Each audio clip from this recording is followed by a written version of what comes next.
they get the chance. They were born in bloody circumstance.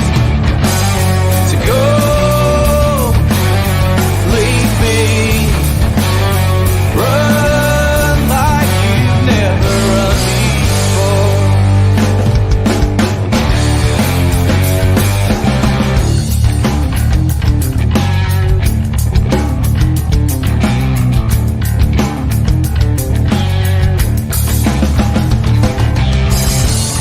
A voice from the underground, given room to breathe, not but be drowned. So die if you get the chance. Better men than you've been, let this dance. To go, leave me, run like you've never run before.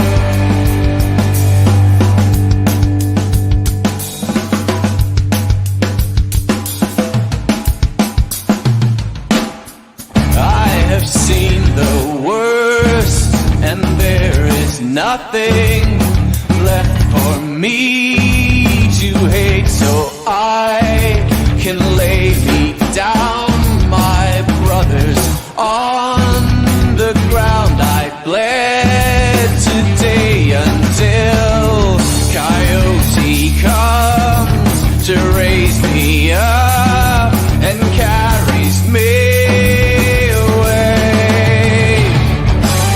To go, leave me, run like you never did. No, believe me, run like you've never run before.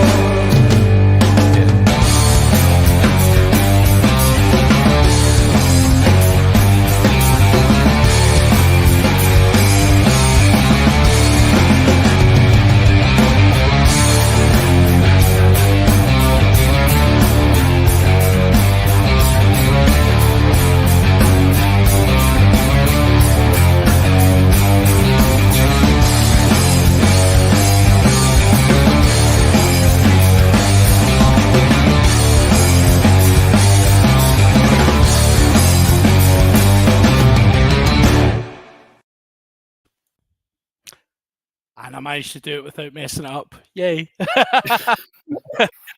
Hello. Welcome to the Scottish Rugby podcast, brought to you by the Scottish Rugby blog. Tonight, as you will see, we have no leader in the chair. Our Cammy is not with us tonight, so he has passed on the responsibility to vice captain myself, John Anderson. We're quite short of numbers tonight, Craig. It's almost like, you know, it's a cold winter's night and nobody can be bothered turning up to training. It definitely is. It has a smacking of rugby here. I must say, a rugby club. A feeling for it, definitely. It's been left to the follically challenged to deal with tonight. I mean, that genuinely could describe most of us, let's be fair. That is very true. You know, what was it? Cammy and the Follically Challenged 3 was the name of the band we thought we were going to start. But yes, so welcome everyone joining us tonight.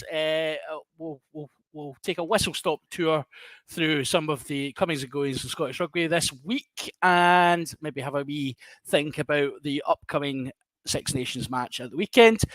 Obviously, you can find us on all the usual podcast sites. This goes out as a podcast tomorrow. You'll find us on all your usual places, Acast, etc., etc., etc.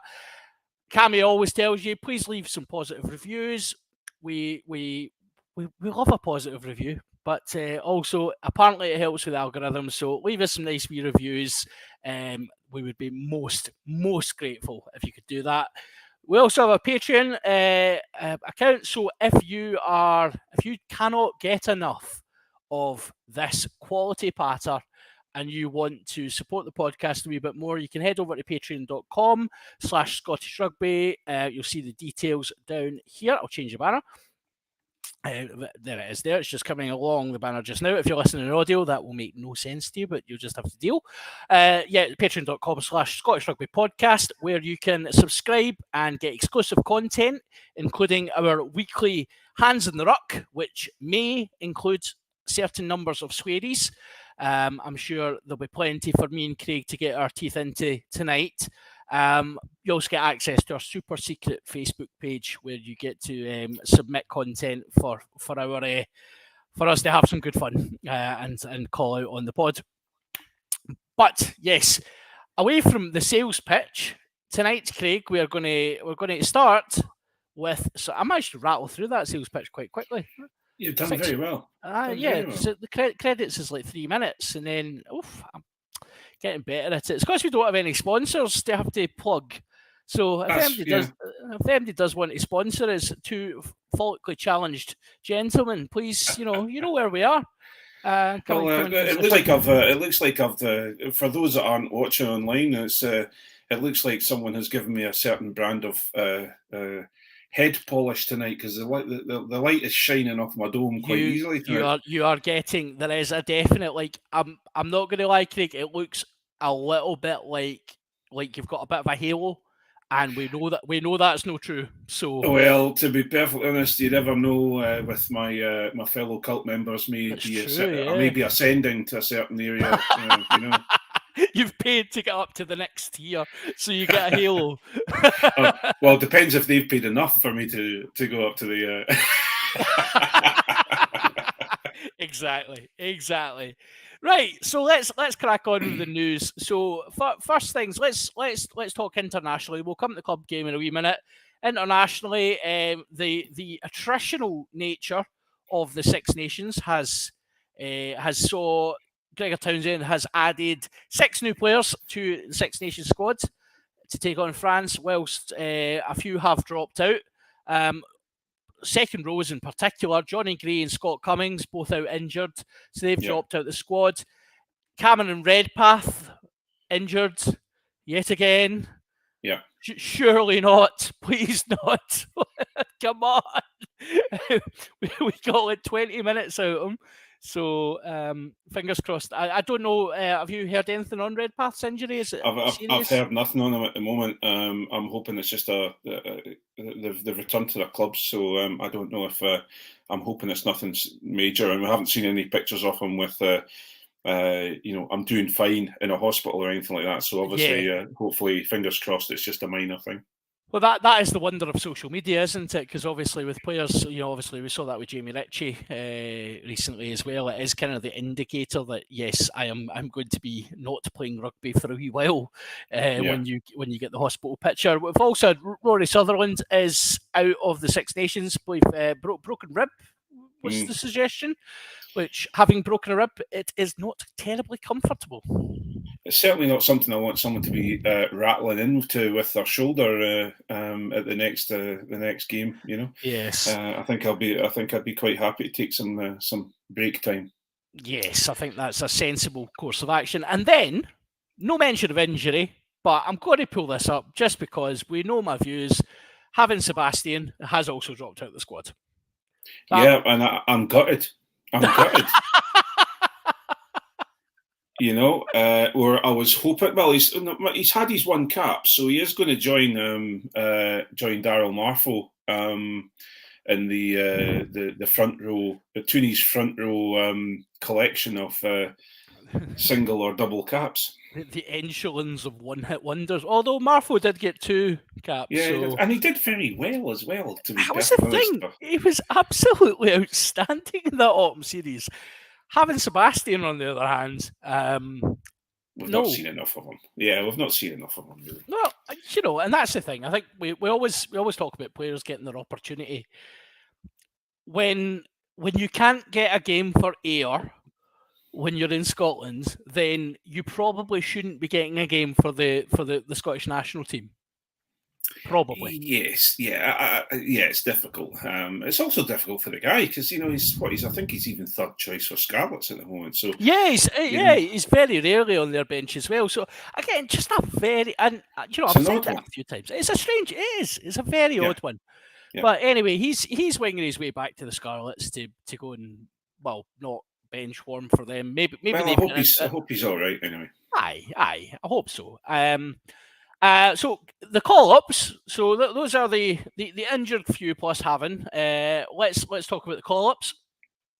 So, we have. Well, Have you got trumpets? Have you got some trumpets to play for the arrival of Ollie Gable?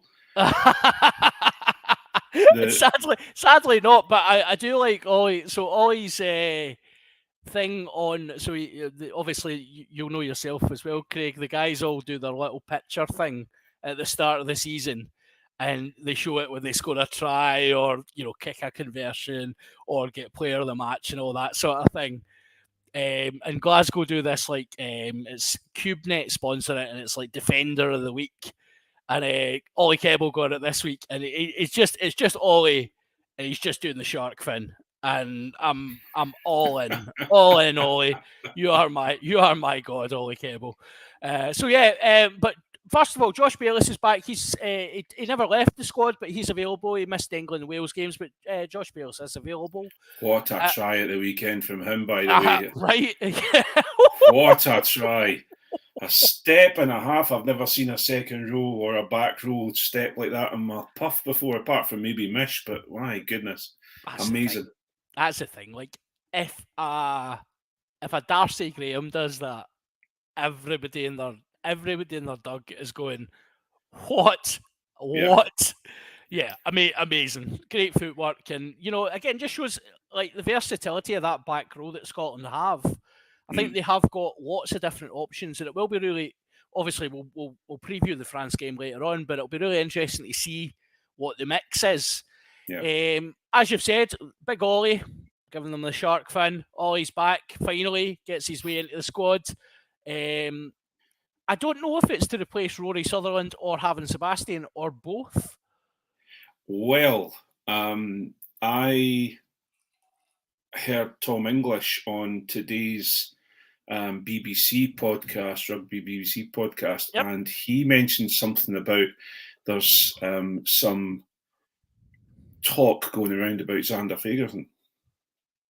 Right, as in may not be available for the weekend.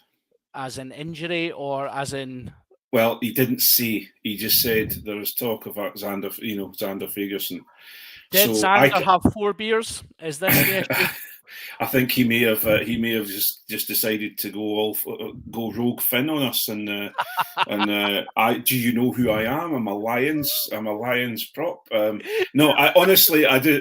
By the way, this is just something I listened to today. I was out walking the dogs and I stuck it on, and Tom English had said there's talk of Xander Fagerson, so that is absolutely, I might be, and I'm hoping to be absolutely proven wrong. Yeah, I mean that would be deeply concerning coming up against France with Nel plus Kebble. Yeah. Right. Okay. Well, that started the podcast off on a really good note. Let's continue this. Okay. I think I've been corrected, so it's fine. I've been corrected. Is he okay? Is there a comment popped in? There's a comment popped in. Oh, I was talking about Matt, not Xander. Yeah. So fingers crossed that's correct. Yes, and as Brodie has rightly said, Simon Bergen has been called up as the replacement for having Sebastian. I'm not entirely convinced by that either, but hey ho, that's fine. Marshall Sykes and James Lang. Jamie Lang's a different thing altogether. James Lang played very well at the weekend, and we'll talk about that when we come to Edinburgh. So good to see him in. And then Ollie Smith and Kieran McDonald are added as well. Now, for me, this kind of strikes me as a very Townsend thing to do, where you bring players into the setup just to have a look at them. Guys like Ollie Smith. Ollie Smith's not ready for international rugby. Like, he's played 3 games for Glasgow, but I think it's really, and he's been playing very well, but it is one of those ones. I think just getting him in, and he will play for Scotland in the future, but almost just having a look at him. Yeah, he's a 15 for Glasgow, yeah? So 13, I think he's a better 13 than fullback, but Right. he's played both. He played okay at 15. He has looked okay. He certainly, from what I've seen, he's bulked up a lot from last year he didn't get many opportunities, and he seems to have really hit the strength and conditioning. And he definitely, for me, physically looks more suited to 13 than 15 now. It was quite stark actually when he ran on. I was like, is that the same wee boy that we saw last season? Because he's a lot bigger, but yeah, he seems to play both very comfortably. So again, that versatility, the Townsend ethos of, basically, I think he's going to call Richie Vernon out of retirement. Well, we're all damned if we're doomed. I should say we're doomed. Doomed? No, doomed. Everyone else is doomed. King Richie will return. But listen, Wales. That's what Wales are doing. They're dragging all these dinosaurs out of retirement to try and cover for injuries and things like that. And I suppose it worked for them last weekend, but or the weekend before. But you know. Well, we may come to dinosaurs at some point tonight. I think that might be a topic of conversation for the Patreon special later on. Yeah. But yeah, so probably segues quite nicely in. Actually, obviously, Kieran McDonald, as I said, has been called up to the squads. Probably again, real shortage of second rows, and him and Marshall Sykes will be, definitely bench option there. And one of the Skinner wasn't great in the back row, but certainly you would think from probably Gilchrist and Skinner. My only concern there is you've got two similar players in the sense that they're not, I always like a balance in the second row where you've got to got like a workhorse back row, and then you've got a So here we go. It's now going to be left to me to try and run through this because I'm thinking, is your Wi-Fi starting to panic me a little bit there, John? It started there, right? The blood drained from my face for a second. But yeah, I think if you look at, Marshall Sykes is very much a Sam Skinner style. One of my dogs has just decided to come in and force his way in the door. Marshall Sykes is very much a Skinner based, size and attitude player. You've got your Kieran McDonald is very much, I would say, very similar to Grant Gilchrist, and I think it just seems I think you've got. This is going to sound really bad towards Grant Gilchrist. It's not, but Skinner and Sykes have real niggle to them. They're strong in the contact. They want to win the ball all the time as much as they can. So there may be that. And then you've got McDonald and Grant Gilchrist, who I think are very workmanlike, will run the line out well, and maybe aren't as dynamic around the park as the other two. But I think you'll find with those four, you can slot them in either or, and there won't be a major issue. Yeah, I think that's absolutely fair. The news though is that Kieran McDonald is off ski. He is off to join Wasps at the end of the season. So that was announced today. 27-year-old. He's made just shy of 50 appearances for Glasgow. Made his debut in 2016.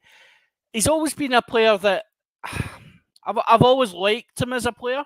He's been unlucky with injuries, but I mean, going a team like Wasps is a big move for him, and I think he'll do well down there. His type of play is quite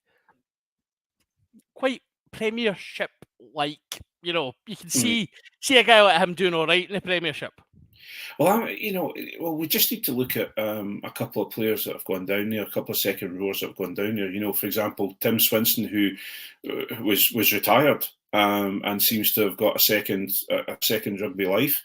The other one that snuck in there was Callum Hunter-Hill, who left Edinburgh on loan to Saracens and is regularly in the first team for Saracens and is doing a very, very good job. Looks a different player, actually. So I think I definitely think, you look at Johnny Gray, went to Exeter and seems to have he's developed his game a little bit more. So I think if Kieran McDonald's going to become a Scotland cap, or has he got a Scotland cap already? No. I think he's uncapped. Uncapped. So if he's going to be not the future of our second row, but he's going to be a Scotland second row option for future, then going down to Wasps isn't going to harm him. That's for sure. Yeah, no, I think that's fair. And then moving across to your neck of the woods, Craig. So this will give you an opportunity to talk at length, and you'll be pleased to know I've done my Edinburgh research today instead of saying, has there been any other news? So Edinburgh have, oh my goodness, right? The site I'm on has about 1 billion pop-ups for this, right? Stop it. Right, there we go. So Edinburgh have re-signed Angus Williams and Harrison Courtney. Yeah. I'm saying that right? Yep. So they're both re-signed for next season. Both Super 6 players, originally aligned to Watsonians, both Scots qualified. Williams, age 28. He's joined on a full-time contract as opposed to a partnership contract, which he was on previously. And Courtney has re-signed, and he's staying on a partnership deal with Watsonians. So, I mean, I guess over to you, Craig. I know very little about these two. I've not seen a huge amount of them myself. I've obviously seen a couple of games they've played in. They've come on to the field. I think it was Williams that showed a little bit of nervousness with his first game, but actually then got stuck in and was worked well. They're both Kiwis and are both Kiwi born, but they're I think it's Williams. Has got a mum who's Glasgow born, and then it's Edinburgh born mother actually, and Courtney's grandfather is for Dundee. So. There we go. We've got two Scots qualified props. Who says that we've got a prop problem in Scotland? They're both good workhorses. They're going to get, as long as they get enough game time, and as long as they get the ability to develop, then I think it's a good move. My biggest worry, and I'm always worried about this side of things, is when we bring players through from the Super 6, or we bring project players in, or we bring players into that hopefully have a future within the Scotland setup, and they come in, they don't get very much game time, and then they're gone. They've signed for someone else, and they're away down to London Irish, or they're away, away back to Super 6 or whatever it is. So I hope they get a good chance. I hope they get the opportunity to do the job. Yeah, I mean, it's always disappointing when you develop these players and then they do pop off elsewhere. And I do apologise if my Wi-Fi drops out because it's warning me it might, Craig. So you might need to fill here. Yeah, I will talk about Edinburgh at length, about Blair Kinghorn and Magnus Bradbury. Don't you worry about that. Well, let's move on to the URC then. Edinburgh at the weekend, another loss, Craig. Don't look so happy about it, John. Actually, to be perfectly honest, although I was disappointed on the night, and I think Edinburgh, especially the last two games they've played, they can look at themselves and say, if we knocked the penalties and we knocked the mistakes on the head, we could do a good job. And I actually think I'm going to say this, and poor old, that'll take a shine off poor old Simon Zebo's hat trick, but I actually think we could have won that game. There was the gameplay that we had. There was just too many mistakes, too many, and the penalties weren't great either. So, in a game that Henry Pyrgos gets a try for a snipe, it was like, oh, what? He's cut his hair and got rid of his. I don't know if he's still got his stupid moustache, but I think he's grown into a beard now. And actually, he's looking a different player. So, I really, and we forget that Edinburgh, we laugh and had some chat on the podcast chat group, and Johnny was very mouthy about. So were you actually, John? I've noted I probably was, yeah.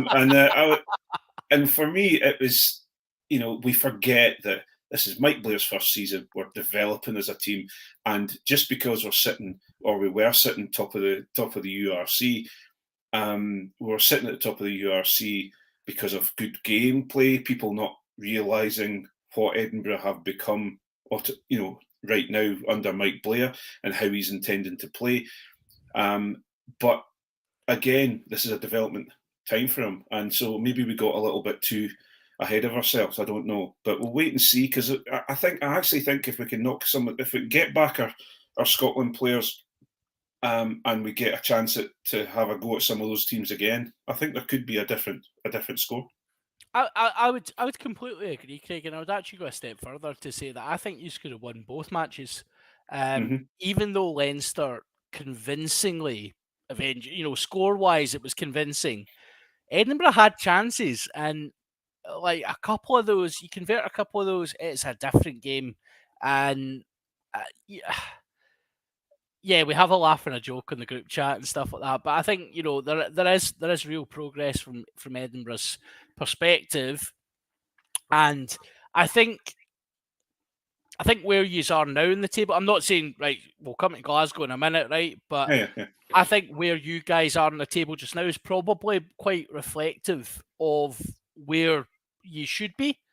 Like fifth feels about right, given how good you've been at the start of the season, the teams you've got to play. I think if you end the season fifth, that's a great result for you. I don't think much higher than that. I don't think much lower than that. I think that is about right. And certainly, I know you were quite vocal actually at the time around when we were kind of maybe taking the proverbial a wee bit about, well, you've still got to play Leinster, you've still got to play Munster, etc. But you were quite vocal at the time to say, yeah, no, that is absolutely the case, and let's see how that goes. But you've put up a good show, and as you say, with Scotland internationals back, it would have been a different game. Put it that way. Well, definitely the last time we went to Munster, away to Munster, we came back with our tails between our legs. And we had the head coach basically saying, "Well, what do you expect? I played a load of young lads," and we came back this time going, we could have won that. And it was the same situation. You had a young team out there. There was a lot of young players out there. Yeah. And I think for me, I think if you look at it, and there's been a lot said on social media about Blair Kinghorn and things like that. But if you look at the players that we have now in place, Immelman was worrying me when I first saw him, because he's for a fullback, his kicks from hand weren't looking that great, but actually settled into it. And so we've got a fairly strong fullback in Immelman. We've got two Argentinian wingers who, first of all are lethal, and second of all, we've got one of them who can put over a high percentage of his kicks. We've got Blair Kinghorn, who is on a development path for a 10. We've got Lang inside him, who looked very sharp on the weekend.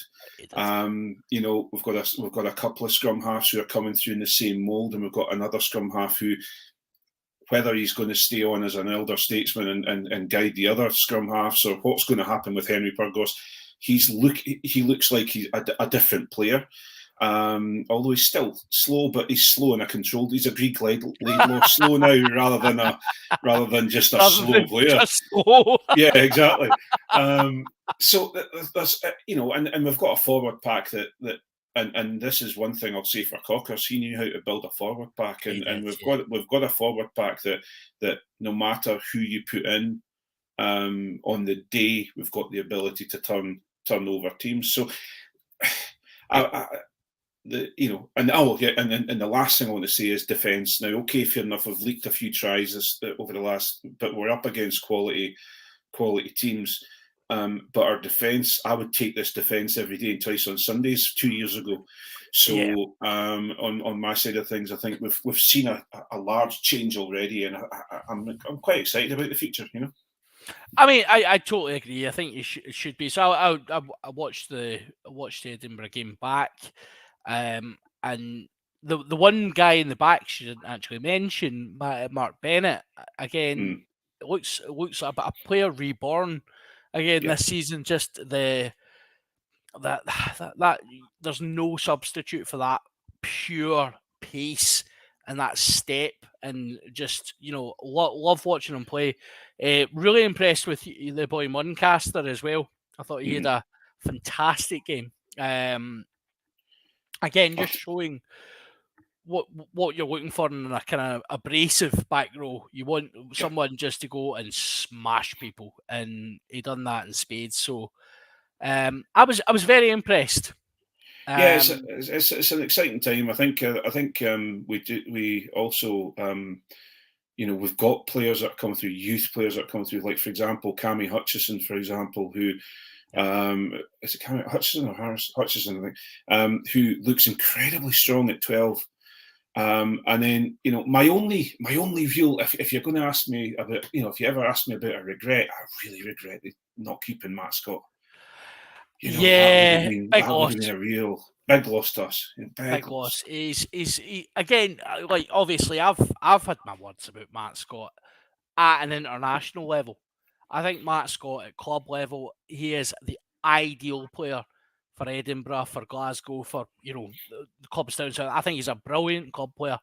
He's the sort of guy you can rely on week in, week out to deliver quality at club level. Internationally, I think his defence gets found out, and that's why people always go on about every time a squad gets announced, where's Matt Scott? Where's Matt Scott? Why is he not getting his shot? He doesn't get his shot because defensively it just isn't. He's not far off, but he's just not at that level that the other guys are at. But club level, I think a huge loss for you. And again, how much of that? Sorry.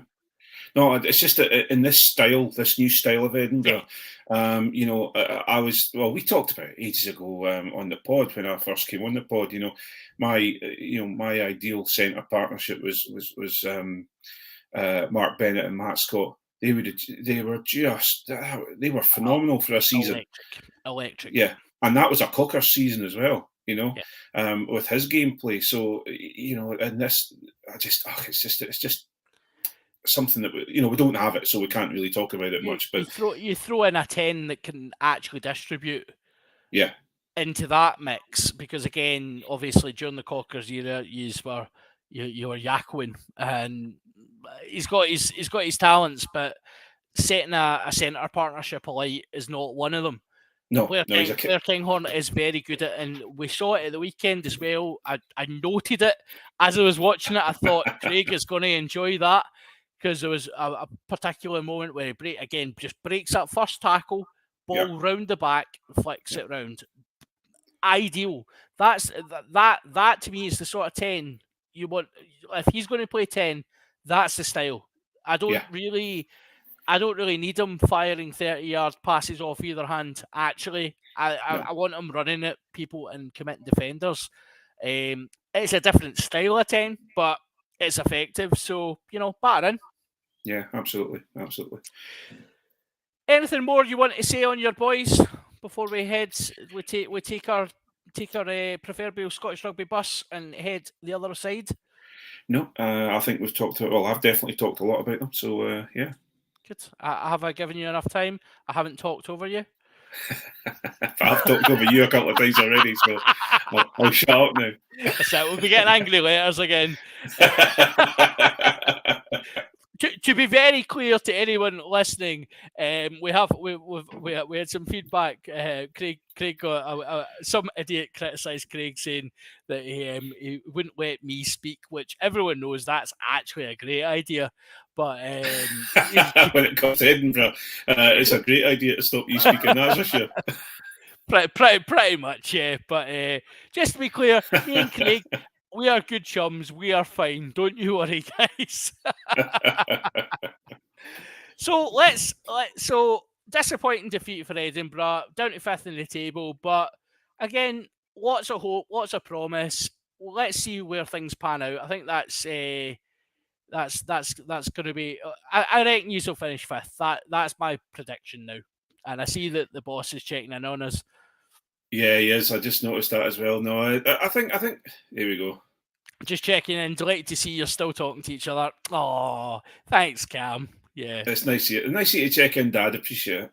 Yeah, you could be on helping us out, but you know what else. The question is who's the babysitter and who's the child getting looked after. That's the question. Right. So before you joined the podcast, Craig, you know fine well that when I was in charge, things went pear-shaped. So you know you're on babysitting duty tonight, mate. So moving across the ME over to Scotstoun, Glasgow. Very a stodgy victory would be a kind way of putting it against Benetton. There's not much to say about it, really. It was Glasgow's season for me in a nutshell. It was error-strewn. It was ill-disciplined. There was a couple of moments of brilliance that got the win. But other than that, like a lot of people, and I keep an eye on quite a lot of the forums and things like that, and a lot of people were saying, maybe disrespectfully to Benetton, it's a point lost to not get a bonus point there. Those people, to me, didn't see the conditions because it was utterly horrendous weather. The weather played into Benetton's hands, to be perfectly honest. In my mind, if you look at, if we're talking about Zebre, yes, it's a point lost against Zebre, but against Benetton, a lot of people, we get the same thing with Italy in the Six Nations. Benetton are not to be messed with and not to be taken for granted, because they will bite you back at some point. And both of us, both Edinburgh and Glasgow, have been bitten back by Benetton at home. And they for me, they've got the forward pack that will do a Wales to Scotland, and that is grind you down and make you make your mistakes. It's interesting, isn't it? Because it's like we always talk about mistakes in these kind of games, and it's almost like, is it mistakes or is it the opposition, as you say, just grinding you down, use the conditions effectively? It's a difficult one. I think Glasgow fans, a lot of sensible Glasgow fans, have just said, you know what, 4 points in the bag, we move on. Conditions were not ideal. Probably the standout. So we had a debut. Oh well, a kind of debut, a first start for the lesser spotted Diego Miotti at 10, who he kind of looked better than Duncan Weir, so that was enough for me.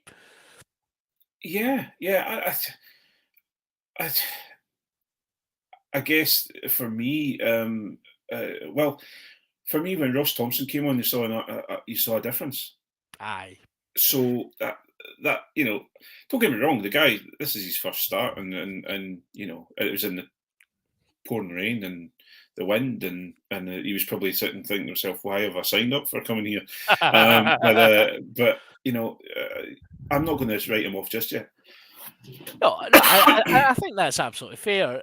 I guess, yeah, you're absolutely right. The step up, and it probably shows how far Ross Thompson's come in just under 2 seasons. That, you know, he is substantially more experienced and composed than a guy who's got 16 caps for Argentina. Yeah.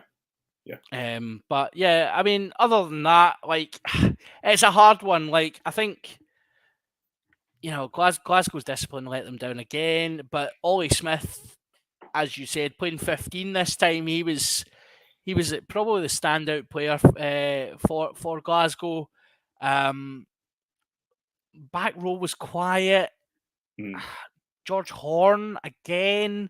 It was one of those ones, like, I thought I saw Horn like last week against Munster and thought Horner's back. This is Hornito has returned, but again it was subdued. Lots of niggle, lots of kind of moaning about things. He strikes me as a guy, and I know obviously you've got a personal connection to the club, so you know you'll have your view on it. He strikes me as a guy who's not happy in his rugby just now, and I really think a change would suit him. Yeah, and this is got. I have not talked to George. I've not spoken to him for some time, so I'm not going to. I'm saying this, and one of Facebook users has mentioned it as well in the comments, and I've said it before. But this is not coming from George Horn, so anyone that's listening from Glasgow, the SRU, that he has not spoken to me about it at all. But he needs to move. He's just, I think he needs someone to turn and say, put their arm around him and say, you're on 9, come on, let's go. You're going to help shape this team and move this team forward. And I don't think he's getting that anymore from Glasgow. And he needs to move. I think he. And I honestly, if he re-signs again for Glasgow, it's his own bloody fault. I agree. Yep. You know, but I think he needs to move. He's just, I really, I like him a lot. I think I remember the first time I saw him on the TV. I think it was under 20 Scotland, and he joined, or was it Glasgow when he joined them all, and he was shoving. You know, and anyway, this is me tirading about George, but dragging people out the mall and like it was absolutely going. Yeah, that's the George Horn that we want to see. Yeah, because he'll win you a game. Yeah, 100%. You know, 100%. And he doesn't look like right now he's going to win you a game. So the only other thing to note from the Glasgow game probably was that Rufus McLean, as talented and magnificent a winger as he is, cannot score a try with his face. That poor lad. That is going to be a gif.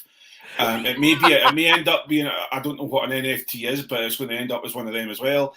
And it's just the poor lad. It's going to be replayed on Sky's funniest rugby moments. The poor lad, because he got up and he had the proper red marks all down his face from a bit of the old 4G burn as well. What, you know, did he end up going off for an HIA as well? That's a good question, actually. Because it was my missus was watching him and she went, he's taking a fair bang there. And, it was a fair done off the turf he gave. But yeah, no. Total gutter. It's yeah. I mean, I would say we've all been there, Craig, but you know, we've been considered to be of the lesser try scoring variety of rugby players in our time. So I'd have to stretch my hammies off a little bit to get close to the way years, no. Well, that's it. You know, exactly. To coin an Alex Ferguson, or was it? Well, it was Walter Smith actually, who said, you know, talking about, I think it was Ali McCoist at the time. It's like, I don't care how many he misses because he's in the right positions. And one will go in at some point. So, Rufus, you keep doing you, son. Keep sliding in with your face. You'll be fine. He's definitely going to be in Glasgow being called Heed the Ball. That's for sure. Heed the Ball. Oh no! So let's move on then. Because obviously this is great because we segue beautifully here. Because Rufus is, of course, in the Scotland setup. Yep. Upcoming fixture at the weekend against France. I read the BBC's article on this earlier on, and genuinely, I thought, based on that, there is literally no point in Scotland turning up. We should just literally give them the 5 points and save ourselves, because clearly France are the best team that have ever played rugby in the history of rugby, according to that article. Yes. And the problem I have is that I agree with a lot of it, because France are playing some phenomenal rugby at this moment in time. Yep. The problem we have, and the problem that everyone gets suckered into, and they've said it twice before, when we went to France, and when France came to us, France are going to win this. They're going to win the grand. They're going to win the championship. They're going to, because this is the France that's going to go to the World Cup and win the World Cup. France still have an issue with losing themselves somehow. Agreed. And no matter what, everyone keeps going, oh, that's just typical. That's a lazy comment, because France are, France are far better than the days where they were almost Scotland, having a mercurial player here that's going to score them lots of points and then they're going to mess it up. It's bollocks. Sorry, I shouldn't say that on the open until the Patreons. But yeah, I think for us, I think we've got a good chance of overturning them this weekend, but we also have a very, very good chance of everyone going, well, see, told you so, because France will be brilliant. You just don't know. I think that's fair. Apologies if I might be in and out. So, may need to. Yes, France are. They have the potential to blow any team in the world off the park. Yeah. But they also have the potential to absolutely implode. And I've been saying this. There is that part of their game. Thinking about the Entimac moment, right, against the All Blacks, that's what everybody goes back to, going, this is French rugby at its absolute best. The guy has literally done any other, you do that on a Sunday afternoon or a Saturday afternoon, and your coach will punch you in the face, because it is mental. You talk about percentage plays, right? 99 times out of 100, he gets smashed, they get turned over, they concede a try. The fact it came off, great. Amazing rugby, and great to have that confidence. But it is flying by the seat of your pants rugby. And that, as we know, has great potential to go horribly wrong. So it's weird, because we're playing probably the best team in the world just now, but I think we're going to win. Yeah, I don't want to get too. I got too ahead of myself at the beginning of the season, so at the beginning of the Six Nations, so I have to be careful here. Well, it'll be interesting, because I'll be clunking off I've been on the wagon for the last 2 months, and I'm clunking off it this weekend because I'm going to Murrayfield. But I think for me, I'm really looking forward to the game, because I really think we're going to see some phenomenal rugby, whichever way it goes. But I really, we've got Finn Russell, and I think he'll be back on his game this weekend, because he's up against old foes and current foes, and he knows what he's going to do. And then on the other side of things, I think we just have to be careful with getting bullied around the park by the French forwards. That's my only concern. Yeah. So, are we going to win? Basically, are we win? For me, I would count on us winning. Yes, I'd like to put it comfortably. Sorry? Are we going to win comfortably? I think we're going to squeak it by 3 points. Oh, that's the optimism we like. Are we... What do you think? I was hoping you wouldn't ask. No, I think you're absolutely right. I think I think it could be more comfortable than 3 points, but I think it will be a tight game. I think France will be favourites. The weather's going to play a part again. Yeah. Actually, in this instance, I think the weather suits us as opposed to France. So yeah, let's see. But I'm going to go Scotland by 5. Oh, well, there you go. Well, it's not that much of an extra couple of points, it's not that. But No. I think we do. I think we've talked about this before, and I got fairly riled up about it at the beginning of this, at the beginning of the Six Nations. We have to prove ourselves. We have to. This is our time. Yep. And if we, and okay, fair enough. We are going up against a juggernaut, not only in size and playing ability, but also as favourites and as the hype train, the French hype train continues. They will have their tails up, and they have some phenomenal players there. So some real make a difference players. But we're at home. They don't like coming to Scotland. We've got a phenomenal fan base that absolutely lift you up in the stadium. So there's a good chance. There's a good chance, and that's that for a Scotland team to be saying that against, as we've said, probably the best team in the world. That's progress. Absolutely. Even given what happened in Wales. So I'm hoping Wales was an anomaly. We've talked that to death. So Wales in true sportsman, moving on from defeat. That is that.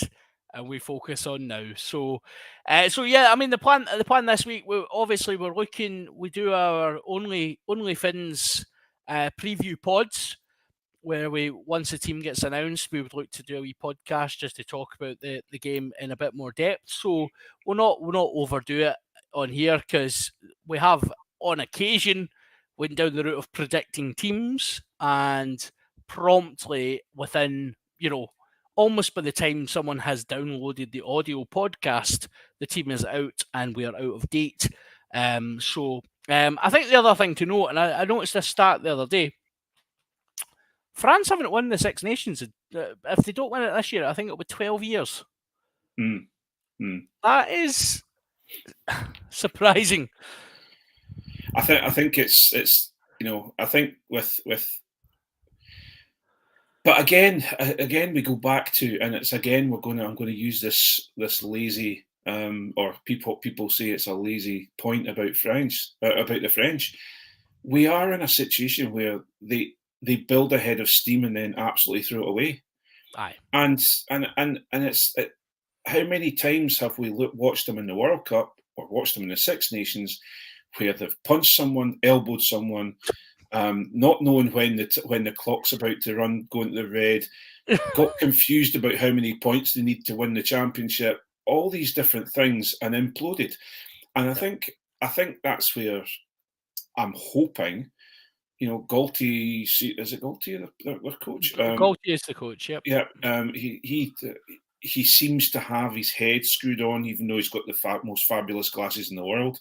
Yeah, I mean, when I get my next pair of glasses, I'm getting a pair of those. They are fabulous. Yeah, absolutely.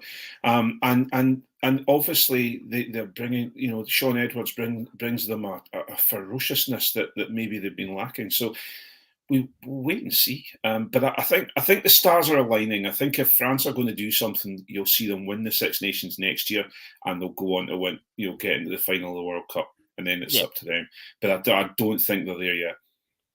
Yeah, I think you're right. I think season too early, and I think it will it'll be peaking next season, all coming together at the right time. So, but let's wait and see. As you'll see tonight, those of you who are listening on audio, you'll not be able to see this, but I am sporting an Italian rugby top tonight in solidarity with our Italian friends, who yet again, we'll just touch on this before the end, and we might come back to it in Hands of the Ruck, Craig.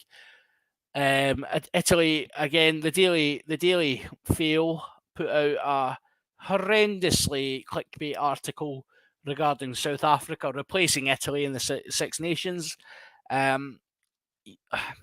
people seem to just forget that Italy actually part own the Six Nations. Yeah. So they're not going to vote to leave.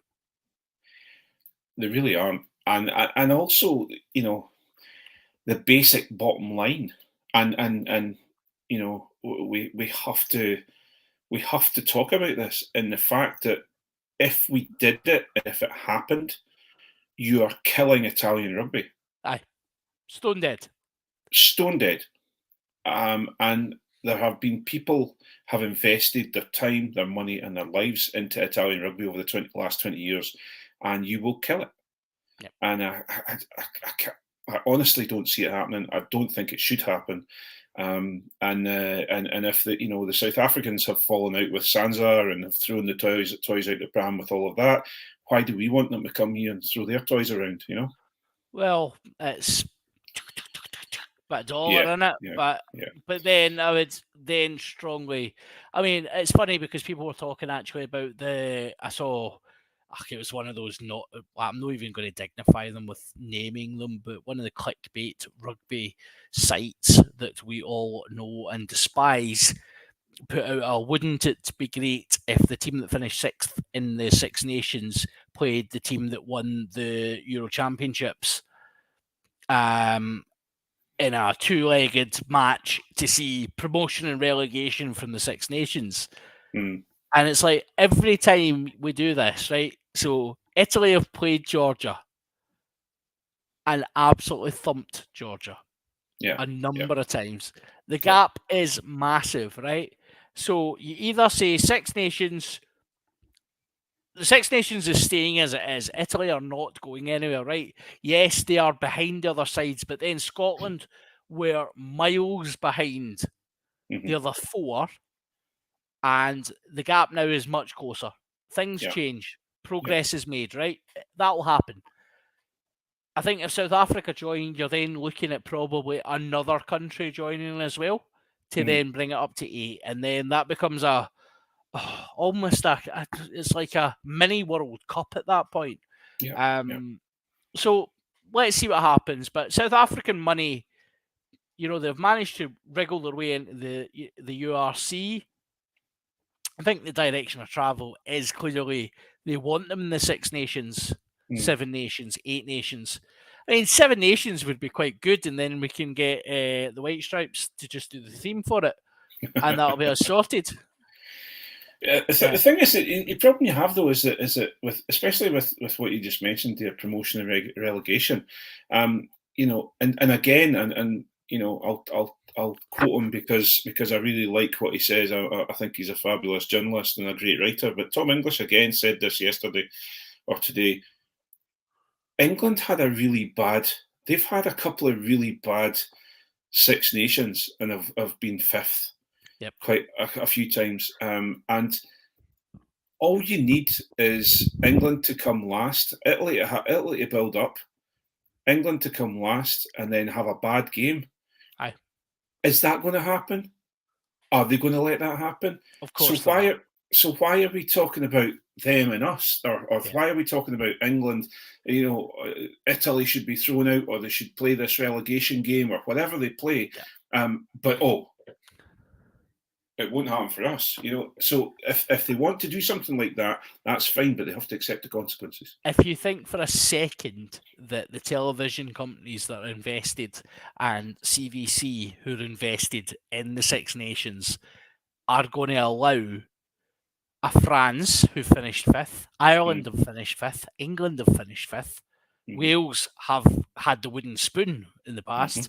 If you think for a second they're going to let them get relegated and removed, given that the TV deals are signed years in advance, you're clearly delusional. So you're absolutely right. It should not be, and it won't be one rule for them and one rule for us, because Italy are 1/6 shareholder within this company, so it's not going to happen. The only way that South Africa join the Six Nations is if it becomes 7 or more, and then we get to make more jokes about numbers. So that is good fun. But I think that shall do us for the regular. Can I mention one wee thing? Sorry. Please. Scotland women take on Colombia tomorrow in Dubai for their World Cup qualifier. It's tomorrow, isn't it? Yes. It is tomorrow. I was trying to find out when it was. Sorry. So it's been Colombia. Colombia have dispatched Kazakhstan. So it is Scotland v. Is it Colombia? I'm sure it's Colombia. So just big ups to them and good luck and from all of us at the Scottish Rugby Podcast. And I hope it's a great game. Fingers crossed. 80 minutes away from a World Cup. That would be an incredible achievement. And you're absolutely right. All the best of luck to the girls. And I genuinely can't wait to celebrate that and then watch them at a World Cup. It'll be amazing. Absolutely, it'll be amazing. Such a fillet for women's rugby in Scotland. Such a fillet for rugby in Scotland because it's fantastic. So no, thank you for mentioning that, Craig. You're absolutely right. So I think if that's us for now, we will dispatch with the Council Telly mob. I don't know if you really want to be starting calling our followers the Council Telly mob now. Come on now. Our valued fans and watchers are fans. That sounds terrible. Our valued freeloaders who don't pay their pay. No, I'm joking. I'm joking, guys. Guys, we love you. But yes, we are going to go on to pay TV now. So it has been a pleasure as always. Big thanks to everyone who's joined us tonight. Thank you for all the comments. Cammie's probably going to shoot me now, but that's okay. So I guess it's goodbye from myself and goodbye from Craig. Goodbye all. Have a great night. And I just need to work out which ones to turn off now.